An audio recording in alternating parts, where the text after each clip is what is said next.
नमस्कार मित्रों, आज हम बात करने जा रहे हैं भारत के गौरव, एक महान योद्धा, परम पराक्रमी, अपनी प्रजा के राणा महाराणा प्रताप के बारे में, जिनका नाम इतिहास में वीरता, शौर्य, त्याग, दृढ़ प्रण, परिश्रम के लिए सदा अमर रहेगा और जिस महाराणा के वीरोचित गुणों को शत्रु भी तहे दिल से सम्मान करते थे।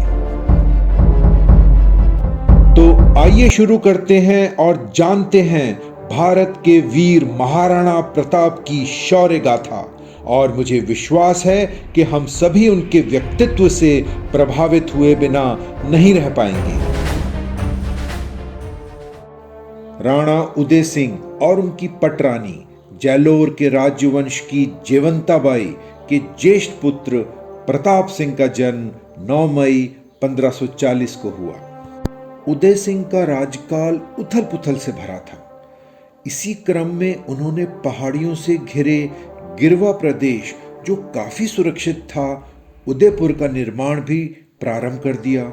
उन्होंने सभी राजकुमारों की शिक्षा, दीक्षा व शस्त्र परीक्षण का उचित प्रबंध किया, पर उनमें से कोई भी प्रताप जैसा योग्य सिद्ध न हुआ। इसका मुख्य कारण प्रताप की माता जयवंताबाई का अपने पुत्र के प्रति असीम प्रेम था। उन्होंने प्रताप के लालन पोषण पर अपना सारा ध्यान केंद्रित किया। क्षत्रियों के वीरोचित गुण प्रताप को मानो घुट्टी में ही मिले थे। प्रताप को किशोरावस्था से ही शिकार खेलने का बहुत शौक था। वे कई कई दिन जंगलों में व्यतीत कर देते। इसी कारण उनका वनवासी भीलों के साथ बहुत अच्छा संपर्क हो गया। मेवाड़ के राजकुमार की विनम्रता और अपनेपन से वे बहुत प्रभावित थे, जो आगे चलकर प्रताप के प्रति उनकी अनन्य स्वामी भक्ति का कारण बनी। प्रताप की व्यक्तिगत वीरता के गुणों को देखकर वह सैनिकों में भी बहुत लोकप्रिय हो गए। सैनिकों को उनमें मेवाड़ के भावी महाराणा के गुणों को देख आशा का संचार होने लगा। वीर योद्धा होने के साथ साथ प्रताप अत्यंत विनम्र और संवेदनशील भी थे। 1570 ईस्वी में राणा उदय सिंह कुंभलगढ़ आए। तब उनका स्वास्थ्य ठीक न था। परिस्थितियां ऐसी थीं कि मेवाड़ राज्य लगातार सिकुड़ रहा था। राणा उदय सिंह और मेवाड़ को सबसे बड़ा आघात चित्तौड़ दुर्ग छिन जाने से लगा था, पर उन्होंने अपने जीवन काल में चित्तौड़ को पुनः जीतने के लिए ना कोई प्रयास किया और ना ही कोई योजना बनाई।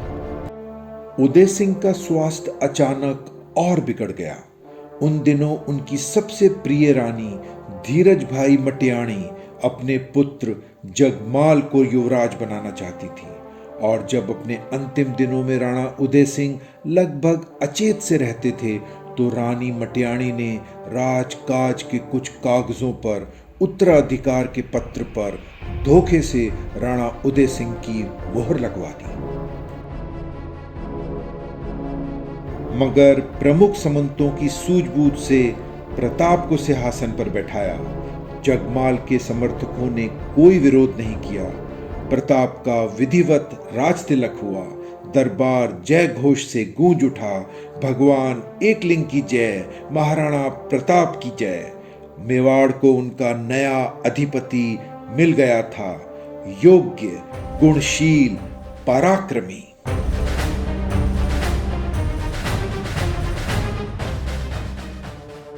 महाराणा बनने पर प्रताप को स्वर्ण मुकुट क्या, ये कहें कि कांटों का ताज मिला तो अधिक उपयुक्त होगा।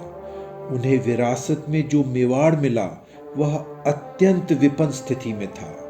चित्तौड़, मांडलगढ़ और कई इलाके मुगलों के अधीन में थे। अर्थव्यवस्था पूरी तरह चरमरा गई थी। प्रताप के सामने मेवाड़ की सुरक्षा का प्रबंध करने के अतिरिक्त टूटे फूटे राज्यों को जोड़ने, संभालने और प्रजा की दयनीय दशा का यथासंभव सुधारने की चुनौतियां थी। अकबर की विशाल सेना और साम्राज्य से भी ज्यादा खतरनाक थी अकबर की भेद नीति। ऐसे में अकबर ने बड़ी होशियारी से कई राजपूत घरानों को प्रलोभन देकर अपने साथ मिला लिया। आमेर घराने के राजा भगवान दास ने न केवल अकबर की अधीनता स्वीकार कर ली, बल्कि अपनी बहन जोधाबाई का विवाह भी उससे कर दिया और अपने पुत्र मान सिंह को अकबर की सेवा में भेज दिया। आमेर के देखा देखी और भी कई राजपूत घरानों ने अकबर की अधीनता स्वीकार कर ली। अकबर का साम्राज्य दूर दूर फैल चुका था। ऐसे में छोटे से मेवाड़ का अधीनता स्वीकार न करना उसे बुरी तरह अखर रहा था। प्रताप ये बात अच्छी तरह जानते थे और ये भी कि मेवाड़ कभी भी मुगलों की अधीनता स्वीकार नहीं करेगा, चाहे कुछ भी कीमत चुकानी पड़े। अपने सीमित साधनों को सफल बनाने के लिए प्रताप ने संसाधनों की अपेक्षा नैतिक बल का सहारा अधिक लिया। प्रताप ने मेवाड़ के पूर्णतः स्वतंत्र न होने तक हर प्रकार के राजसी सुख भोग से दूर रहने की प्रतिज्ञा कर ली। उन्होंने पत्तल पर खाने और मखमली सेज पर न सोने तक की प्रतिज्ञा कर ली।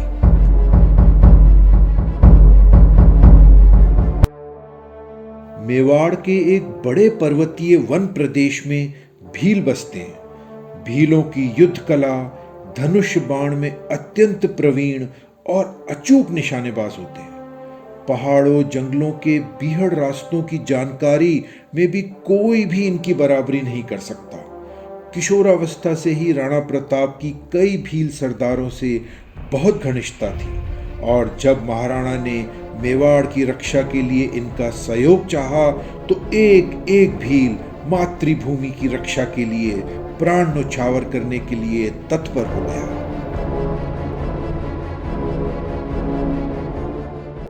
प्रताप ने मेवाड़ के हितैषी और राजपूती आन की रक्षा का संकल्प लेने वालों के साथ अपने संबंध और भी घनिष्ठ बनाने और संकट के प्रति सचेत करने के प्रयास और भी तेज कर दिए। उधर अकबर मेवाड़ को अपने अधीन करने के लिए व्याकुल हो रहा था। उसने उसे प्रतिष्ठा का प्रश्न बना लिया था। छोटा सा मेवाड़ इतने बड़े मुगल साम्राज्य के सामने ना झुके, यह उसे सहन नहीं हो रहा था। अकबर सीधे प्रताप से टकराना नहीं चाहता था। चित्तौड़ विजय का कड़वा स्वाद वह भूला नहीं था। हालांकि उसकी विजय हुई थी, मगर उसे मिला था एक खाली दुर्ग, चिता की राख और 30,000 बेसहारा नागरिक जिनका नरसंहार करके उसने अपनी खींच मिटाई थी। अकबर ने संधि प्रस्ताव रखने के लिए अपने घाक दरबारी जलाल खां कोर्ची को मेवाड़ भेजा, मगर 2 महीने बीत जाने पर उसने निश्चित उत्तर के लिए जब प्रताप को बहुत आग्रह किया तो वे बोले, खां साहब, मेवाड़ के रक्षक तो भगवान एकलिंग जी हैं, मैं तो उनका दीवान हूँ। जब तक मुझे उनकी तरफ से कोई निश्चित उत्तर नहीं मिल जाता, मैं आपको क्या जवाब दूं? कोर्ची को कुछ समझ नहीं आया और वह वापस दिल्ली लौट गया। अकबर को लगा कि संधि वार्ता के लिए किसी राजपूत को भेजना चाहिए था। सोच विचार करने के बाद अकबर ने कुंवर मानसिंह को इस काम के लिए चुना। जलाल खां कोर्ची और मानसिंह में बहुत अंतर था। मानसिंह की भाषा में किसी दूत की विनम्रता के स्थान पर ताकत के बल पर अपनी बात मनवाने की खनक ज्यादा थी। जब राणा प्रताप ने उसके साथ बैठकर भोजन नहीं किया तो मानसिंह समझ गया कि प्रताप उसके साथ बैठकर भोजन करने में अपना अपमान समझते हैं, तो मानसिंह भी खाली हाथ लौट आया। अकबर ने एक बार फिर कोशिश की और इस बार मानसिंह के पिता आमेर के राजा भगवान दास को संधि के लिए भेजा। आमेर के कछवाहा राजपूत कभी राणा सांगा, जो महाराणा प्रताप के दादा थे, के दरबार में हाजिरी भरते थे और उनके साथ किसी भी युद्ध में सहयोग करने को तत्पर रहते थे, मगर अब उन्होंने अकबर से संधि कर ली थी। यह वार्ता भी विफल रही। अकबर ने एक प्रयास और किया। उसने राजा टोडरमल को संधि वार्ता के लिए चुना। टोडरमल को भी राणा प्रताप से वही उत्तर मिला जो दूसरों को मिला था। वे किसी भी कीमत पर मेवाड़ की स्वतंत्रता के साथ समझौता करने को तैयार नहीं थे। राणा को लगता था कि यह तो अपनी सुख सुविधा के लिए मेवाड़ की स्वतंत्रता को बेचना होगा। वे अच्छी तरह जानते थे कि इस इंकार के बाद युद्ध अवश्य भावी है।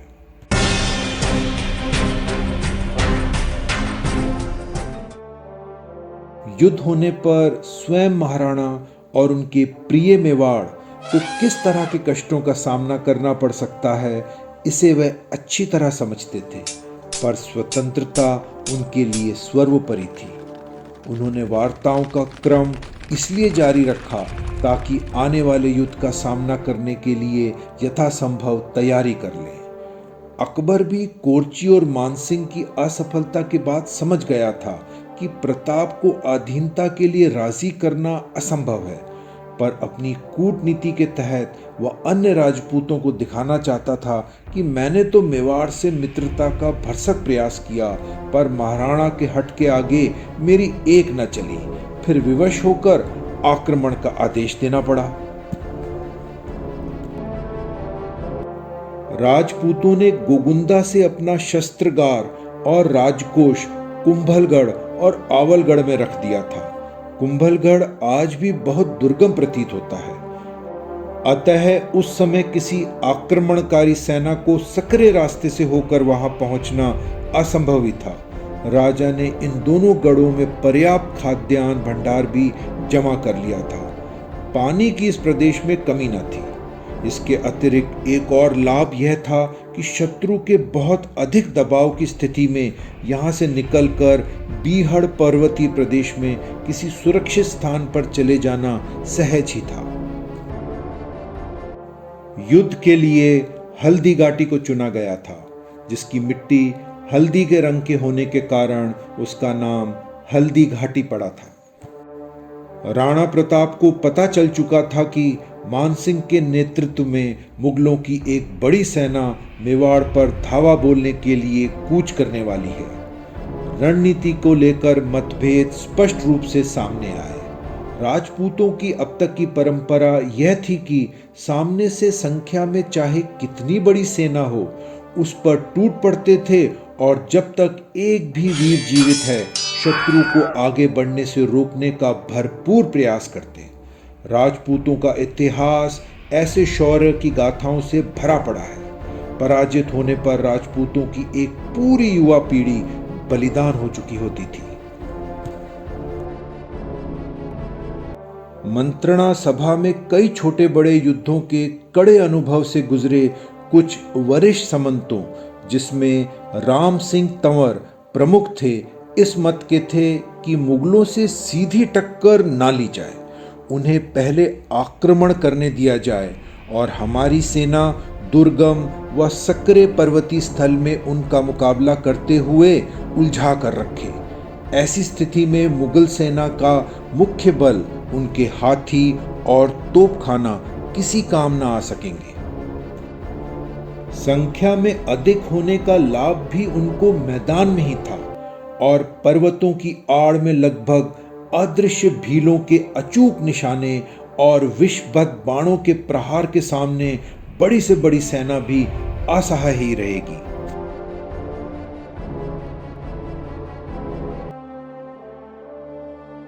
यह नई सोच थी जो परंपरागत शैली की लड़ाई वालों की समझ में नहीं आई।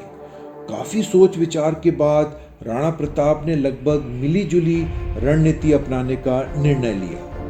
तय हुआ हल्दी घाटी के सकरे और पथरीले इलाके में मुगलों के लिए लड़ना आसान न होगा। ये परंपरागत और छापामार युद्ध के बीच की रणनीति थी। उधर मुगलों की रणनीति यही हुई कि किसी तरह राजपूतों को उकसाकर मैदान में लाया जाए और आमने सामने की लड़ाई में परास्त किया जाए। दुर्गम पहाड़ी प्रदेश में यदि युद्ध होता है तो मुगल सेना कदाचित अनिश्चित काल के लिए वहां फंस जाएगी।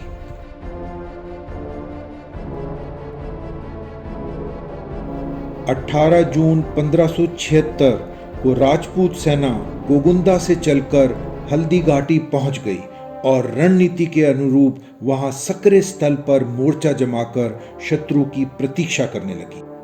महाराणा प्रताप ने अपनी सेना के हरावल आगे की फौज दस्ते में अपने अत्यंत विश्वस्त सेनापति हाकिम खां सुर, जो अफगान पठान था, को तैनात किया था। मानसिंह अपनी सेना लेकर मोलाला से आगे बढ़ा। वह हल्दी घाटी के सकरे मुहाने पर आकर रुक गया।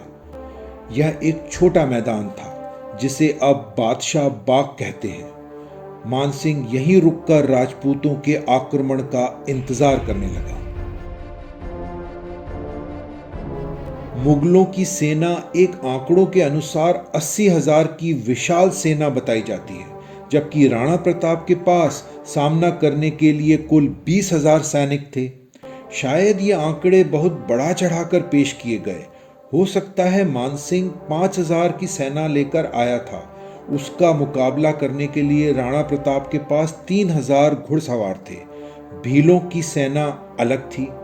आंकड़े जो भी सच हैं, कुल मिलाकर यह सत्य है कि महाराणा प्रताप की सेना के मुकाबले मुगल सेना की संख्या बहुत अधिक थी। मानसिंह को उम्मीद थी कि राजपूत शत्रु सेना को देखकर जोश में आ जाएंगे और पहाड़ी दर्रों की अपनी सुदृढ़ मोर्चाबंदी छोड़कर उस पर आक्रमण करने की गलती जरूर करेंगे। मानसिंह अपनी चाल में सफल रहा। आगे की राजपूत सेना ने अपना संयम खो दिया। अब उनसे और इंतजार ना हो सका।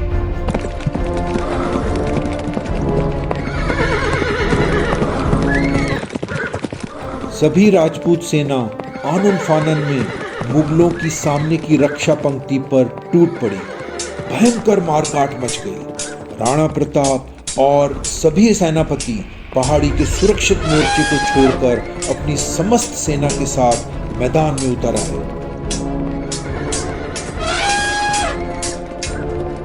यह शायद भारी भूल थी।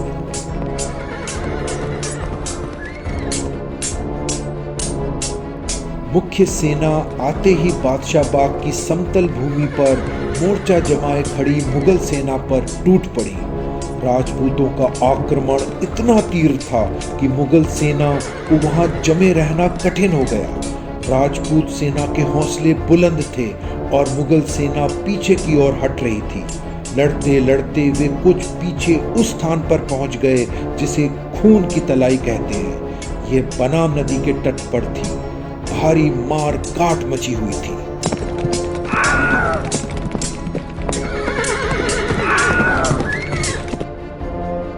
मानसिंह ने अपनी एक और सोची समझी चाल पर अमल किया।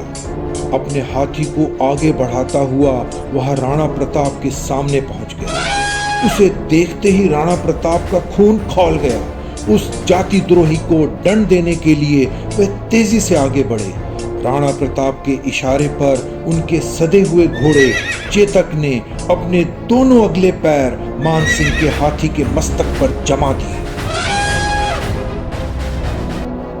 राणा प्रताप ने अपने भाले से मानसिंह पर प्रहार किया, लेकिन मानसिंह जल्दी ही होदे की ओट में छिप गया। भाले के प्रहार से घायल होकर उनका महावत गिर पड़ा और उसके प्राण पखेरु हो गए।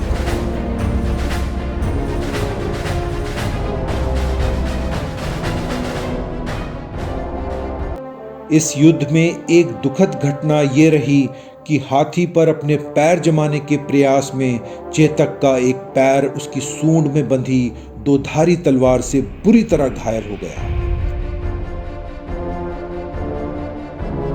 मानसिंह तो भाग गया, मगर नियोजित रणनीति के अनुसार चुनिंदा मुगल दस्ते ने राणा प्रताप को चारों ओर से घेर लिया। उधर हाकिम खां सुर और झालामान की नजर प्रताप की तरफ ही थी। उन्होंने अपने राणा को संकट में देखा तो वे मानसिंह के अंगरक्षक दस्ते पर टूट पड़े।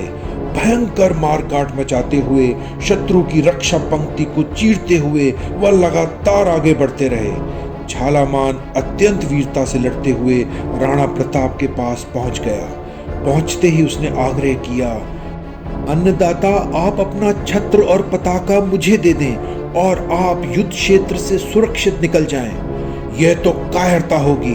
प्रताप बोले, मेवाड़ को आपकी आवश्यकता है, अपने लिए नहीं, अपनी मातृभूमि की स्वतंत्रता का संघर्ष जारी रखने के लिए आप अभी निकल जाइए। इतना कहते ही उसने राणा प्रताप को और कुछ कहने का अवसर न देकर उनकी पताका और छत्र स्वयं ले लिया। प्रताप ने घायल चेतक को मोड़ा, कृतज्ञता से एक बार झाला को देखा और निराश भाव से युद्ध भूमि से निकल पड़े।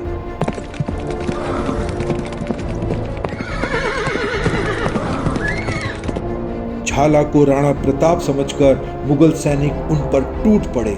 झाला उनके साथ बड़ी वीरता से लड़े, लेकिन मुगलों की बहुत बड़ी संख्या से लड़ते लड़ते अंततः वीरगति को प्राप्त हुए। देखते ही देखते राजपूत पिछड़ने लगे। घायल अश्व पर बैठे घायल प्रताप उस समय उन्हें कोई निर्देश देने की स्थिति में भी न थे। छिन्न भिन्न हो चुकी राजपूत सेना पीछे हट गई। सवार और घोड़ा दोनों घायल थे। राणा प्रताप के शरीर पर अनेक जगह घाव हो गए थे, जिससे रक्त बह रहा था। उन्होंने अपना चेतक बलिया गांव की तरफ मोड़ दिया, जो रक्त तालाब से लगभग 2 मील की दूरी पर था। राणा के रूठे हुए भाई शक्ति सिंह की नजर युद्ध भूमि से निकलकर जाते हुए अपने घायल बड़े भाई पर पड़ी।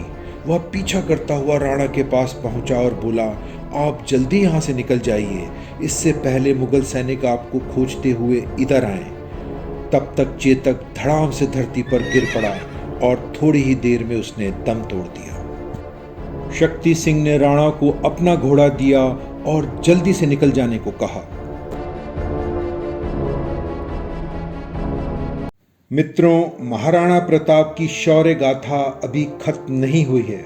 अगले भाग में देखेंगे कि इस युद्ध के बाद क्या महाराणा प्रताप को मुगलों ने पकड़ लिया, क्या राणा प्रताप ने हार स्वीकार कर ली, क्या उन्होंने संधि पर अपने हस्ताक्षर कर दिए, क्या मुगलों ने मेवाड़ पर अपना पूरा कब्जा जमा लिया, या इसके विपरीत मेवाड़ को स्वतंत्रता दिलाने के लिए महाराणा प्रताप सफल रहे।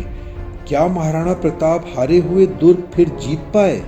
क्या मेवाड़ के जनसाधारण को फिर कभी खुशहाली मिली? ऐसे कई प्रश्न आपके मन में आ रहे होंगे, तो अगले भाग में देखेंगे इन्हीं सब प्रश्नों के उत्तर। प्रताप जयंती इसी माह मई में है, तो साझा कीजिए महाराणा प्रताप की ये शौर्य गाथा अपने मित्रों के साथ भी, और देखते रहिए अमिट निशानी एक कहानी। तब तक के लिए बहुत बहुत धन्यवाद और नमस्कार।